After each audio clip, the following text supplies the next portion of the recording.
Petra Mahalimuyak, may double personality raw? Mahalimuyak na looks? Check! Mahalimuyak na wittiness? Check! Mahalimuyak na personality? Check! Sabi nga nila, being funny is the new beauty. Siya si Ashley Rivera o mas kilala online bilang Petra Mahalimuyak. Nagsimula raw ito out of boredom at isa ito sa mga naging outlet niya noon. Ang gumawa ng mga videos online kung saan ini-imitate niya ang mga exaggerated and cringe-worthy Filipino accent. Your Filipino accent is so sexy. Say it again. Sikan plur. Lush yan. Jodalan. Ayun, sir. Mabenta yung mga topping ko. So, gusto nila pag nag-lip sync ako. So, I try to focus on that kasi alam ko yun yung mabenta.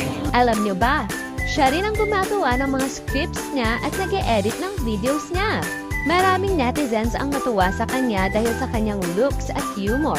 Kaya naman hindi niya namalayang dumami na pala ang kanyang mga followers. Actually, I'm really happy because tumataas yung followers ko sa Instagram. When they're doing very well and ako, I like what I do. So, I enjoy creating content. So, buti naman, na-enjoy din ng tao and I find it relatable and funny. So, yeah, I'm happy.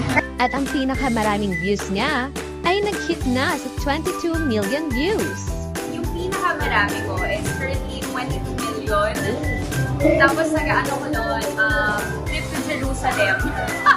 At dahil nga sa mga content niya, ito pa ang naging way for her para makapasok sa showbiz. Pero bago pa man ito, she is serving na talaga dahil naging model na siya ng FHM noong 2014 at nag-DJ din siya sa iba't ibang clubs and music festivals. Madalas nga rin i-joke sa karamihan na half-sibling sila ng aktres na si Marian Rivera. Sinasabi niyang pareho sila ng tatay at magkaiba ng nanay. Siyempre, may mga tao rin talagang naniniwala dito dahil hindi naman nagkakalayo ang beauty nila. In fairness, komedyante talaga itong si Petra. At simula na nag-viral siya, ay kabi-kabila na raw ang offer sa kanya. Sana all. Ngayon, mapapanood si Ashley o si Petra sa kapuso shows tulad ng Bubblegum.